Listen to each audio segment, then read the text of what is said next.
عليكم ورحمة الله وبركاته. إن الحمد لله نحمده ونستعينه ونستغفره ونعوذ بالله من شرور أنفسنا ومن سيئات أعمالنا. من يهدي الله فلا مضل له ومن يضلل فلا هادي له. أشهد أن لا إله إلا الله وحده لا شريك له وأشهد أن محمدا عبده ورسوله.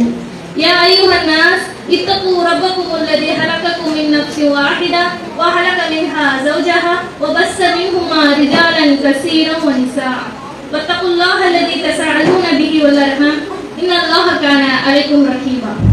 எப்படி அல்லாஹ்வின் நாட்டத்தினாலும் அருளாலும் நாம் இங்கு ஒன்று கூடியிருக்கோமோ அதே போன்று சொர்க்கத்தில் உயர்ந்த சொர்க்கமான ஜன்னத்துல் ஃபிர்தௌஸ் என்ற சொர்க்கத்தில் உங்களையும் என்னையும் அனைத்து முஸ்லிம்களையும் ஒன்று சேர்ப்பானாக என்று பிரார்த்தித்து எனது உரையை ஆரம்பம் செய்கிறேன். எனக்கு கொடுக்கப்பட்டுள்ள தலைப்பு நீதியை நிலைநாட்டிய நபிகளார்.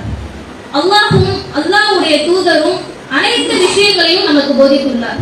கூடுதலாக இந்த நீதியை பற்றி இன்னும் கூடுதலாக போதித்துள்ளார்.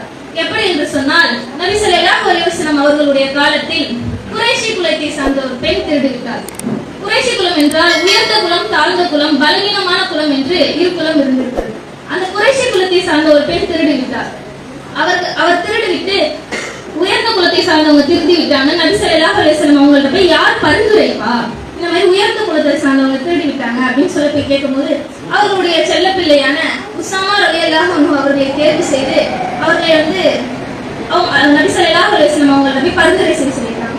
அவங்களும் போய் பரிந்துரை செய்யும் போது நபி ஸல்லல்லாஹு அலைஹி வஸல்லம் வெகு கோபத்துடன் எந்திரிச்சு, அல்லாஹ்வுடைய நீதியை நீ என்னிடம் பரிந்துரை கேட்கிறா என்று கேட்டு, உனக்கு முன்னர் இருந்த சமுதாயம் எதற்கு அழிந்தது என்று உனக்கு தெரியுமான்னு கேட்டாங்க.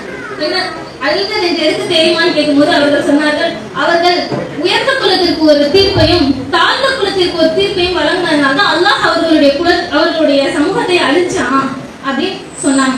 அப்படின்னு சொல்லிட்டு உடனே மக்களை திரட்டி நபி ஸல்லல்லாஹு அலைஹி வஸல்லம் சொன்னார்கள், திருடியது என் மகள் ஃபாத்திமாவாக இருந்தாலும் சரி, அவள் கையை நான் வெட்டுவேன். என்ன சொன்னாங்க?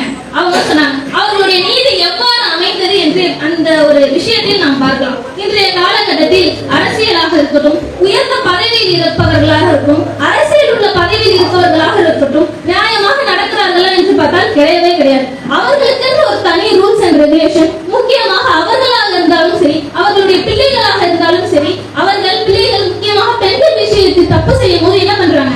அவர்களுடைய தப்பை மூடி மறைச்சி அவர்கள் தவறே செய்யாதது போல் நம்மளிடம் நியூஸ் சேனல்ல என்ன பண்றாங்க? பிரபலம் செய்யக்கூடியதை நம்ம என்ன பண்றோம்? நம்முடைய உலகத்தில் அனைத்துமே நீதியா நடக்குதா? நீதனமா பதில் சொல்றாங்களா? நீதிபதியுடைய பண்பு, மிகப்பெரிய பண்பு என்னன்னு சொன்னா, அவர்கள் செய்யக்கூடிய தப்பை அவர்களே உணரணும். அதுதான் ஃபர்ஸ்ட் என்னது நீதி செய்யக்கூடிய அவர்களுடைய ஒரு பண்பா இருக்கும். எப்படி என்று சொன்னால், நபி ஸல்லல்லாஹு அலைஹி வஸல்லம் அவர்களுடைய காலகட்டத்தில் யூதர் ஒருவர் முகமது நபி ஸல்லல்லாஹு அலைஹி வஸல்லம் அவர்களை பார்த்து, முகமது, நீ அல்லாஹ்வுக்கு ஷிர்க் வச்சிட்ட. நபி ஸல்லல்லாஹு அலைஹி வஸல்லம் யோசிக்கிறாங்க, நான் என்ன செஞ்சேன் அப்படின்னு யோசிச்சு அவங்க சொல்றாங்க, வல் காபாவின் மீது சத்தியமாக நீ சொல்லிட்ட அப்படின்னு சொல்ல உடனே மக்களை பார்த்து நபி ஸல்லல்லாஹு அலைஹி வஸல்லம் அவர்கள் சொன்னாங்க, வல் காபான்னு சொல்லாதீங்க, வல் ரப்பின் காபாவை படுத்து அல்லாஹ்வின் சத்தியமாக நீங்க சொல்லுங்க.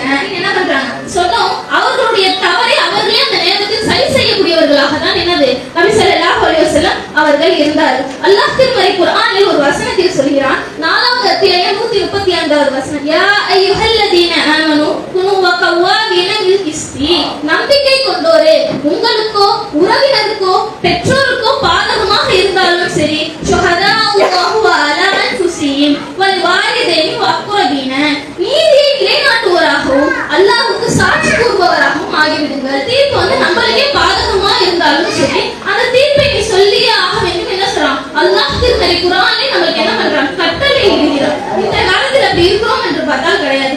ஒரு குடும்பத்திலாக இருக்கட்டும், ஒரு பெரியவர்கள், ஒரு மாமனாராக இருக்கட்டும், அவர்களுடைய தீர்ப்பு எப்படி இருக்குன்னு சொன்னா, ஒருதலை பட்சமா இருக்கும். ஒரு பிள்ளைக்கு ஒரு தீர்ப்பும், இன்னொரு பிள்ளைக்கு ஒரு தீர்ப்பும், ஒரு பிள்ளையை ஒரு மாதிரி வழி நடத்தக்கூடியவர்களாக தான் என்னது இன்றைய காலத்தில் இருக்கக்கூடியதை நம்ம பார்க்கிறோம். இந்த உலகத்தில் நாம் நீதனமாக வளர்கிறோம்.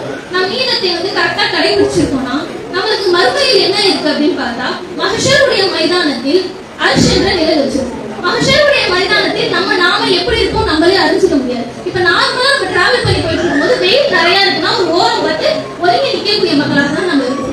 மஹ்ஷருடைய மைதானத்தில் அர்ஷ் என்ற நிலை அல்லாஹ் 7 சிறப்புகளுக்கு வச்சிருக்கான். ஃபர்ஸ்ட் உள்ளவங்களுக்கு யாருன்னு பார்த்தா நீதானமாக நடந்தவர்கள். நீதானமாக ஒருத்தவர்கள் நடந்தார்கள் என்று சொன்னால் அவர்களுக்கு என்னது? அர்ஷுடைய நிழலை அல்லாஹ் வச்சிருக்கிறார். அல்ஹம்துலில்லாஹ், அல்லாஹ் உங்களையும் என்னையும் அனைத்து முஸ்லிம்களையும் அந்த இடத்தில் வைத்திருக்கக்கூடிய மக்களாக ஆக்கி அருள் புரிவானாக என்று பிரார்த்தித்து எனது உரையை நிறைவு செய்து கொள்கிறேன். வாஹிதா அல்ஹம்துலில்லாஹி ரபில் ஆலமீன். அஸ்ஸலாமு அலைக்கும் வரஹ்மத்துல்லாஹி வபரகாத்துஹு.